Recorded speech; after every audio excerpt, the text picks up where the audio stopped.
سب لوگوں کے تشریف لانے کا بہت شکریہ۔ اللہ سے دعا ہے میرا بولنا، آپ کا سننا، آپ کے زندگی کے معاملات اور معاملات کو تبدیل کر دے، اور رسول اللہ کے قریب اتنا مقبول ہو جائے کہ آقا ہمیں کان سے پکڑ کے کہیں کہ یہ میرے لیول کی بکری ہے۔ اگر یہ منظوری نہیں ہوتی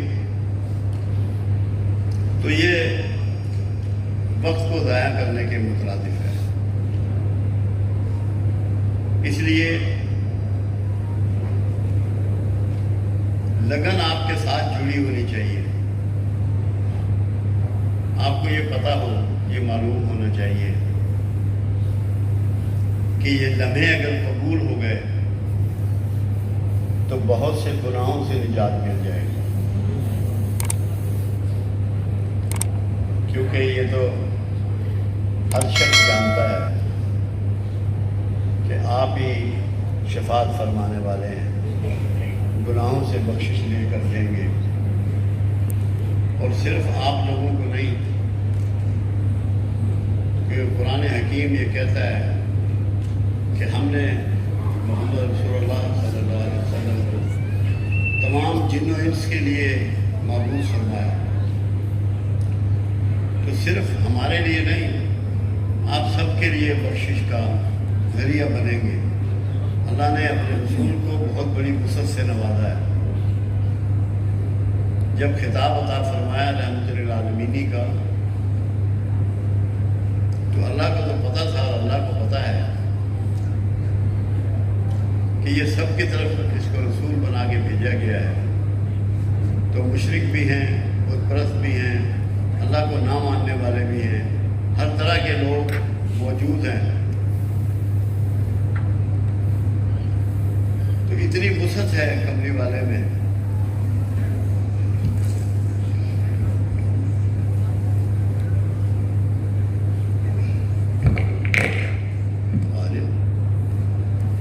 اچھا، اب آواز ٹھیک آ رہی ہے آپ لوگوں کو؟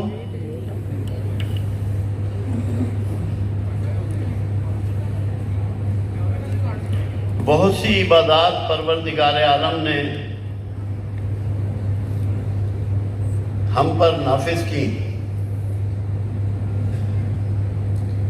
نماز لاگو کی، روزہ ہم پہ فرض کیا، زکوٰۃ ہم پہ فرض کی، حج ہم پہ فرض کیا،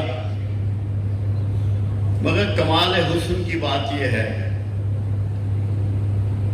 ان میں سے کوئی بھی ایسی عبادت نہیں ہے جس میں اللہ ہمارے ساتھ شریک ہوتا ہے۔ مگر جب پروردگار عالم نے ہم پہ فرض کیا درود شریف کا پڑھنا اور درود شریف کا بھیجنا، تو پروردگار عالم ہماری اس عبادت میں شامل ہو گیا۔ خود پروردگار نے کہا کہ میں اور میرے فرشتے محمد صلی اللہ علیہ وسلم پر درود بھیجتے ہیں، اے ایمان والو تم بھی درود و سلام بھیجو۔ یہ وہ واحد عبادت ہے جس میں اللہ آپ کا شریک ہے، آپ نہیں کر رہے، اللہ بھی یہ عبادت کر رہا ہے، اللہ بھی اپنے رسول کو یاد کر رہا ہے۔ جیسا کہ ابھی آپ پروفیسر صاحب کی گفتگو سن رہے تھے کہ درود شریف کی بات کر رہے تھے، میں تو اکثر یہی کہتا ہوں، ساری عمر ہو گئی اس بات کو، کہ اگر تمہیں رسول اللہ سے محبت ہے تو انسانوں سے محبت کرو، مخلوق سے محبت کرو، جانداروں سے محبت کرو، درختوں سے پودوں سے محبت کرو، سب کی عزت کرو، سب کا احترام کرو۔ اور یہ کیسی عبادت ہے کہ اس کے لیے کوئی پروردگار عالم نے کوئی ٹائم کی پابندی رکھی؟ اللہ نے کہا کہ اس وقت پڑھنا ہے، اس وقت نہیں بھیجنا۔ دن رات کی پابندی رکھی، محفل کی پابندی رکھی، تنہا یاد کرنے کی پابندی رکھی، مجلسوں میں پڑھنے سے منع کیا، اونچی آواز میں پڑھنے سے منع فرمایا، نیچی آواز میں پڑھنے سے منع فرمایا۔ کوئی قدغن نہیں لگایا پروردگار عالم نے درود شریف کے ادا کرنے پر، درود شریف کملی والے کو بھیجنے پر۔ یہ غور طلب ہے۔ اللہ یہ چاہتا ہے کہ میرا کوئی بندہ اس سے محروم نہ رہ جائے، اس سے محروم نہ رہ جائے، یہاں تک کہ جنازے میں بھی اس کو رکھ دیا، وہاں بھی آپ کو درود شریف پڑھنا پڑتا ہے، تاکہ ایک دفعہ ہی پڑھ لیں تاکہ اس کی بخشش کنفرم ہو جائے۔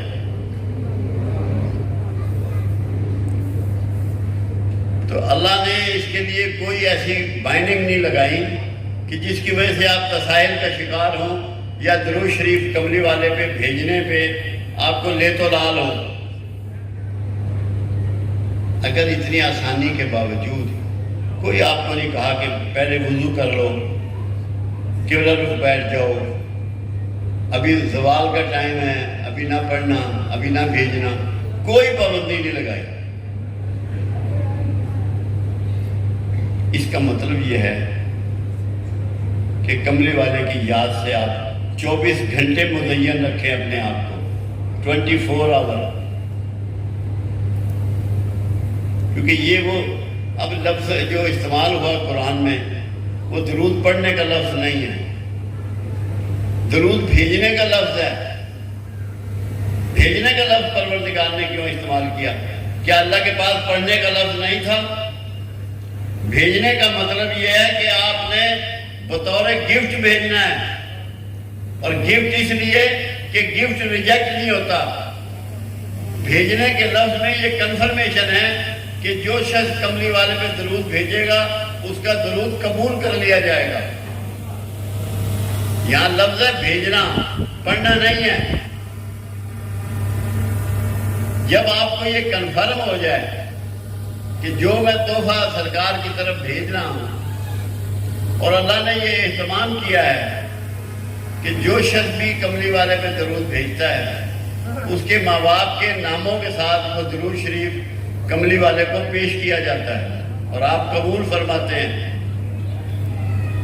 نیک و بد کی کوئی تخصیص نہیں ہے اس میں، ایک رائی کے دانے برابر بھی فرق نہیں ہے، کوئی نیک بھیجے یا بد بھیجے، آپ تو ویسے ہی مہربان ہیں گنہگاروں پر،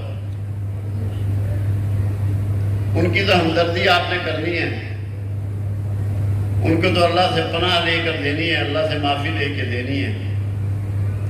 اس لیے سب سے بڑھیا درود کیا ہے؟ سب سے بڑھیا درود کیا ہے؟ یہ کبھی سوچا، دھیان کیا؟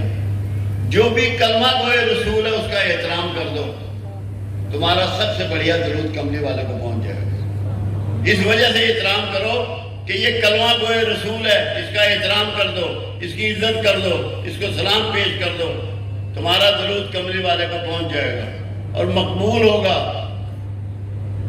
عزت کرو جو بھی کلمہ گوئے رسول ہے اس کی۔ غریب کو، سوالی کو دھتکارنا چھوڑ دو، لوگوں پر اعتراض کرنا چھوڑ دو، بالکل نہ کرو۔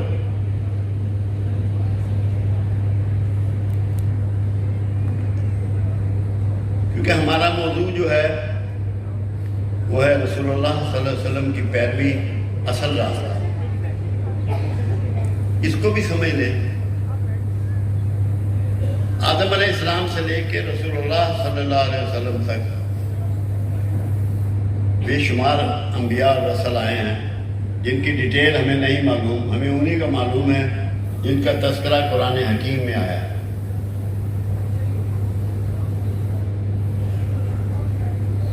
مگر کسی پیغمبر کے لیے پیروی کا لفظ استعمال نہیں کیا گیا، اطاعت کا لفظ تو استعمال ہوا، پیروی کا نہیں ہوا۔ پیروی کا مطلب یہ ہے کہ پروردگار کو یہ پتا ہے کہ یہ پرسنالٹی پرفیکٹ ہے، کامل و اکمل ہے، یہ معصوم ہے، خدا نہ خواستہ اس کے کھاتے میں کوئی کمی نہیں ڈالی جا سکتی، ورنہ اللہ ہرگز آپ پہ رسول اللہ کی پیروی لاگو نہ کرتا۔ یہ سب سے بڑا اصول ہے آپ کے بالکل پاک ہونے کا، پرفیکٹ ہونے کا، کامل ہونے کا، اکمل ہونے کا۔ اس لیے پروردگار عالم نے یہ پیچھے آیت لکھی ہے، اس کو اتارا کہ آپ کو یہ پتہ ہونا چاہیے کہ کوئی کمی کوتاہی نعوذ باللہ معاذ اللہ کے رسول میں نہیں ہے۔ اس لیے یہ وہ شخصیت ہے جس کے گھر کی زندگی، جس کے باہر کی زندگی، جس کی حکومت کی زندگی، جس کی جد و جہد کی زندگی، جس کی گھریلو زندگی، کاروباری زندگی، دعوت کی زندگی، ہر چیز میں پرفیکشن ہے۔ جس کو بھی کوئی کام کرنا ہے، کوئی ایسا کام میں نے کم از کم اپنی زندگی میں نوٹس نہیں کیا جو میں کرنا چاہوں یا کوئی بات کہنا چاہوں اور مجھے اس کی مثال کملی والے سے نہ ملتی ہو، کم از کم میرے علم میں کوئی ایسی بات نہیں۔